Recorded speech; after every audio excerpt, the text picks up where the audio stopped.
దోస్తులు, ఈ రోజు నేను పసుపు కొమ్ములు కొనకుండా వాటిని కొట్టకుండా పసుపుని లైవ్ లో పట్టించుకున్నాను అనమాట. అది ఎట్లా అనుకుంటున్నారా, మా ఇంటి ముందుకి ఈ రోజు గిండ్రి బండి వచ్చిందనమాట. దాంట్లో లైవ్ గా మనకి చూపించుకుంటూ పసుపు కొమ్ములు అయితే పట్టి పౌడర్ అయితే తీస్తున్నారు. ఆల్రెడీ వాళ్ళ దగ్గర పట్టిన పసుపు ఉంది, కానీ మా అత్తమ్మకి మాత్రం లైవ్ లో పట్టిన పసుపే కావాలన్నది. ఇంకా అప్పటికప్పుడు ఆయన అయితే పసుపు పడుతున్నాడు అనమాట. మా అత్తమ్మ అప్పుడప్పుడు పసుపు కొమ్ములు కొని వాటిని కొట్టి ఎండబెట్టి గిన్నెలు అయితే పట్టించేది అనమాట. ఈ మధ్యనైతే షాప్ లోనే కొంటున్నాము. ఆ పసుపు అంత మంచిది కాదు కదా, కానీ పసుపు కొమ్ములతో తీసిన పసుపు సూపర్ ఉంటది. నిజంగా వీళ్ళకి ఐడియా సూపర్ వచ్చింది. ఆ ఇంటి ముందనే లైవ్ లో పట్టియడం అంటే నిజంగా గ్రేట్ కదా. నేనైతే ఫస్ట్ టైం చూస్తున్నా. పసుపు రేట్ ఎంత తెలుసా? పావు కిలోకి 100 రూపాయలు, అర్ధ కిలోకి 200. కాకపోతే ఆయన మాకు అర్ధ కిలోకి 150 తీసుకున్నాడు. మా అత్తమ్మ కిలో తీసుకుంది 350. పసుపు కూడా క్వాలిటీ చాలా బాగుంది. మీ ఊర్లో ఎప్పుడన్నా వచ్చిందా ఇలాంటి బండి? మా ఊర్లో అయితే ఫస్ట్ టైం. అబ్బా నిజంగా నాకు కొత్తగా అనిపించింది. వీళ్ళైతే గజ్వేల్ నుంచి వచ్చినారంట. నేను అడిగినా కూడా లాస్ట్ లో ఎక్కడి నుంచి వస్తున్నారు మీరు. వీళ్ళ దగ్గర అయితే ఓన్లీ పసుపు మాత్రమే ఉందన్నమాట, వేరే ఏం లేవు. ఇది చూసినాక అనిపించింది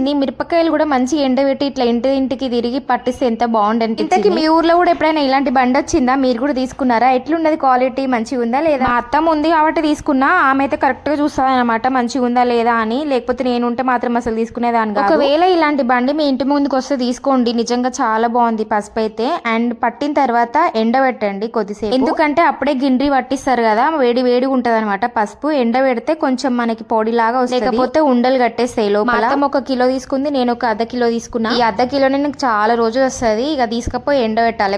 ఒక లోతు గిన్నె అయితే తీసుకున్నా, ఎక్కడ గాలికి ఎగిరిపోతుంది అని బయట. అర్ధ కిలో అంటే అర్ధ కిలోనే కాదు, కొంచెం ఎక్కువనే ఇచ్చిండు. వాళ్ళు పసుపు పట్టినంత సేపట్లో మా బట్టలన్నీ పసుపు అయిపోయినాయి. మొత్తం పౌడర్ అంతా గాలిలో కలిసిపోతుంది అనమాట. చూడండి పసుపు ఎంత మంచిగా ఉందో అసలు. మంచిగా ఎండబెట్టేసిన బయట. మామూలుగా బయట కొనే పౌడర్స్ కన్నా ఇలాంటి బెస్ట్. ఇంతకీ మీరు బయట కొనే వాడతారా లేకపోతే పట్టించినవి వాడతారా? నేనైతే సిచ్యువేషన్ బట్టి రెండు